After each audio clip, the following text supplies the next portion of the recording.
రామచంద్రరావు గారు కదా రాష్ట్రంలో ఏ ప్రభుత్వం నేను అడుగుతున్నాను, కేంద్రంలో ఏ ప్రభుత్వం నేను అడుగుతున్నాను. సిబిఐ ఎన్క్వైరీ వేశారు. ఒక పక్క సిబిఐ ఎన్క్వైరీ పోతా ఉంది, స్టేట్ లో కూడా మేము కూడా ఎంక్వైరీలు చేస్తామని చెప్పి వీళ్ళు మాట్లాడారు. మొట్టమొదటి మీరు ఒకసారి చూస్తే ఈ రాష్ట్రంలో మొదటిసారి రాజశేఖర రెడ్డి గారు చనిపోయిన ఒక అర్ధగంట గంట కాకముడిపై ఎవరు ముఖ్యమంత్రి అయితే బాగుంటుందో స్క్రోలింగ్ చేశారు పబ్లిక్ ఒపీనియన్ కోసం.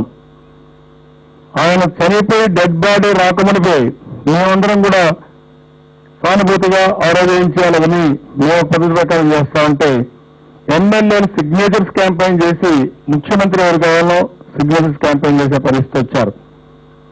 ఇంకో పక్కన ఎంపీలందరినీ రాజ్భవన్కి పక్కన లేక్ నుంచి ర్యాలీ చేయించారు. ముఖ్యమంత్రి కావాలి జగన్మోహన్ రెడ్డి గారిని చెప్పమని చెప్పి.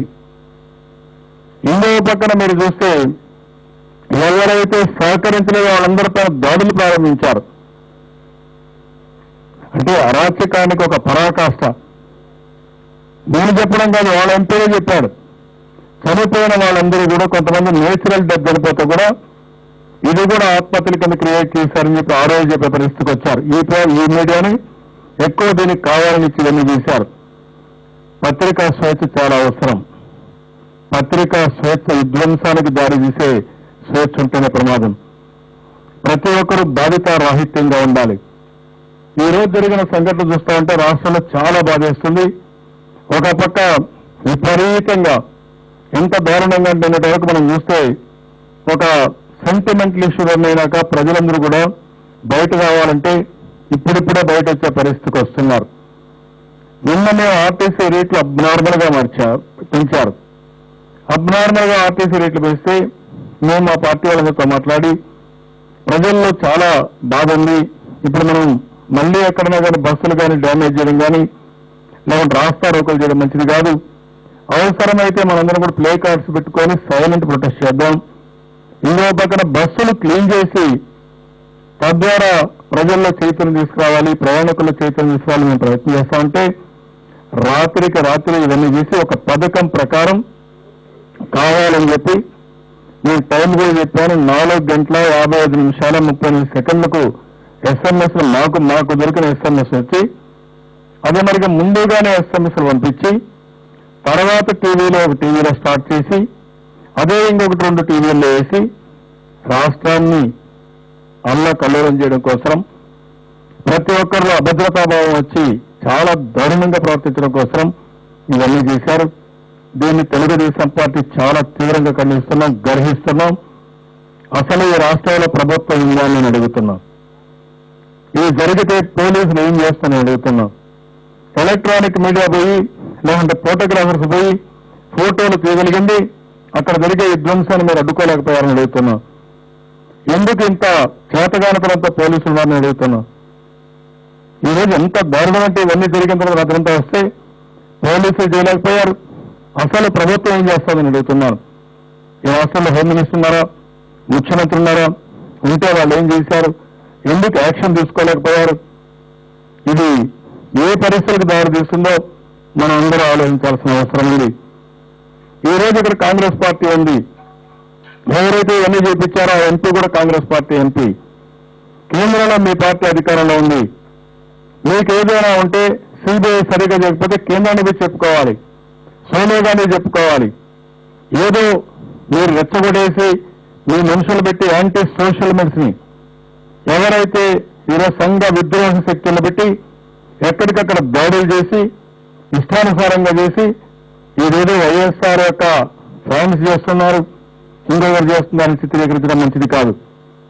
అంటే మీ ఇష్ట ప్రకారం ఆస్తులు తగలబెడతా ఉంటే రాష్ట్రాల్లో మిగిలిన ప్రజలను చూడాలని మేము అడుగుతున్నాం. అది ఏదో క్షణికమైన ఉద్రేకంతో చేశారంటే దానికైనా చెప్పుకోవడానికైనా అవకాశం ఉంటుంది. జరిగి 4 నెలలు అయింది. ఈ ఆర్టికల్స్ వచ్చి ఎప్పుడో వచ్చాయి. ఊహాజనితంగా నేను చెప్తున్నాను కూడా చెప్పారు, ఆ రోజు చెప్పారు, ఆర్టికల్ ఉంది.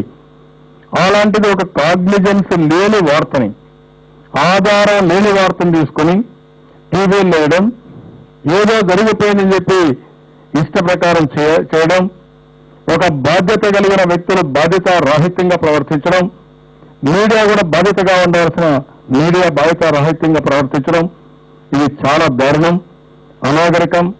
ఈ రాష్ట్రాన్ని ఎక్కడికి తీసుకుపోతాను అడుగుతున్నా. మళ్ళా ఒక జంగల్ రాజు తీసుకెళ్తున్నారా? నాగరిక ప్రపంచంలో మనం ముందుకు పోతున్నామా? లేకుంటే భవిష్యత్తులో కూడా ఈరోజు మీరు చూస్తే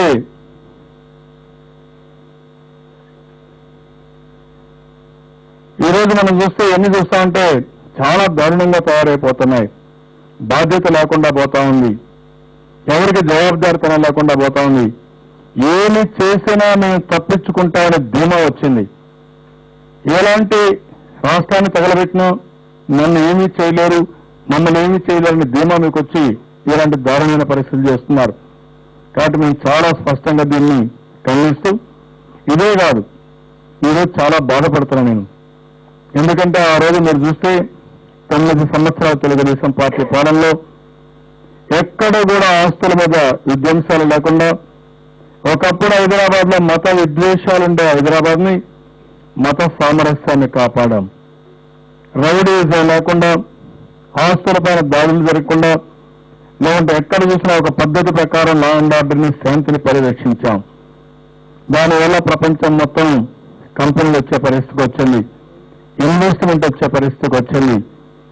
ఈ రోజు ఇవన్నీ చూస్తే ఒకప్పుడు హైదరాబాద్ లో ఒక బ్రాండ్ ప్రమోట్ చేశాం. హైదరాబాద్ అంటే ప్రపంచంలో ఒక మంచి డెస్టినేషన్ కింద, ఎవరైనా భారతదేశాలకి ఢిల్లీకి పొలిటికల్ క్యాపిటల్ గా వస్తే హైదరాబాద్ లో జరిగే అభివృద్ధి చూడడానికి ఒక హ్యాపెనింగ్ సిటీగా అందరూ వచ్చి విట్నెస్ చేశారు. ఎన్నో కంపెనీలు ఇన్వెస్ట్మెంట్ పెట్టారు. ఆ విధంగా ముందుకు పోయిన ఈ రోజు రాష్ట్రాన్ని, అందులో హైదరాబాద్ ని పూర్తిగా తగలబెట్టే పరిస్థితికి వచ్చారు.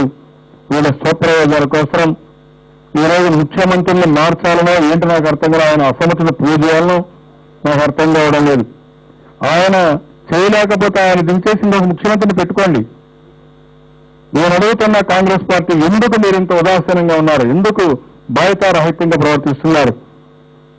ఈ రోజు రాష్ట్రంలో మీ వాళ్ళు ఇవన్నీ చేస్తా ఉంటే అధికార పార్టీలో ఉండే నాయకులు కొంతమంది ఇలాంటి సంఘటనలు ప్రోత్సహించి సంఘ విద్రోహ శక్తుల్ని పురుకొల్పి ఇష్టానుసారంగా చేస్తా ఉంటే ఎందుకు కాంగ్రెస్ హైకమాండ్ యాక్షన్ తీసుకోలేకపోతున్నారు? ఇక్కడ రాష్ట్రాల్లో ఎందుకు యాక్షన్ తీసుకోలేకపోతున్నారు? దీనికి సమాధానం చెప్పాల్సిన అవసరం ఉంది. అందుకని ఈ సంఘటనలన్నీ కూడా వాస్తవాలు బయట రావాల్సిన అవసరం ఉంది.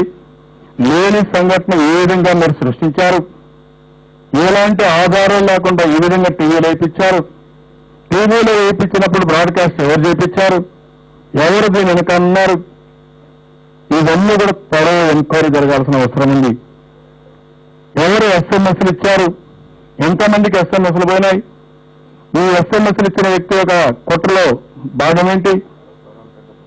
ప్రచారానికి ముందుగానే టీవీలో రాకమునిపై ఎస్ఎంఎస్లు ఇచ్చి రేపు ఉందని చెప్పి కొన్ని ఫోన్లు కూడా చేసి తద్వారా ఎక్కడికక్కడ దాడులు చేయమని ప్రోత్సహించారు. దాని ద్వారానే ఇవన్నీ జరిగాయి. ఇవన్నీ జరిగిన తర్వాత ఈ రోజు ముఖ్యమంత్రి కానీ ఈ రాష్ట్ర ప్రభుత్వం కానీ బాధ్యత తీసుకోవాల్సిన అవసరం ఉంది. కేంద్ర పార్టీ కూడా కాంగ్రెస్ పార్టీ బాధ్యత తీసుకోవాలి. ఈ రోజు రాష్ట్రాన్ని అన్ని విధాలా దెబ్బతీయడం కోసం ప్రయత్నం చేస్తున్నారు. తిరిగి ఈ రాష్ట్రంలో ఎవ్వడు కూడా ఒక పైసా ఇన్వెస్ట్మెంట్ పెట్టకపోతే చదువుకున్న పిల్లలకు ఉద్యోగాలు ఏం కావాలని అడుగుతున్నాం. ఈరోజు ఒక ఉద్యోగం వచ్చే పరిస్థితి లేదు. ఆ రోజు నేను చేసిన పని మొత్తం ఐటీ కానీ అన్ని రంగాల్లో ఇంజనీరింగ్ కాలేజీలు, మెడికల్ కాలేజీలు పెంచడం, హ్యూమన్ రిసోర్స్ డెవలప్మెంట్ బాగా అభివృద్ధి చేయడం, తద్వారా ప్రపంచం మొత్తం పనిచేయడమే కాకుండా ఆంధ్రప్రదేశ్ లో అన్ని కంపెనీస్ ని ఇన్వెస్ట్మెంట్ తీసుకొచ్చి వీళ్ళకు ఉపాధి కల్పించి బంగారు భవిష్యత్తు కల్పించాలని ఆ రోజు ముందుకు పోతే మొత్తం దాన్ని కొలాప్స్ చేసే పరిస్థితికి వచ్చారు. చాలా నీతిగా ప్రవర్తిస్తున్నారు. ఇవన్నీ కూడా వీళ్ళ స్వార్థం కోసం చేసే తప్ప ఇంకోటి కాదు. అందుకనే ఈరోజు సిబిఐ ఎంక్వైరీ ఉంది. నేను అడుగుతున్న గవర్నమెంట్ ఆఫ్ ఇండియాని, జరిగిన సంఘటన పైన సిబిఐ ఎంక్వైరీకి ఇంకా ఎంత సమయం కావాలి మీకు? ఎందుకు డిలే చేస్తున్నారు? ఈ రోజు నేను డిమాండ్ చేసేది ఒక పక్క అదే కాకుండా ఎవరైతే నిన్న దాడులు చేపించారో, రెచ్చగొట్టడానికి టీవీల్లో ఎవరైతే ప్రచారం చేపించారో దాని వెనక ఎవరున్నారో అవన్నీ కూడా బయట రావడం కోసం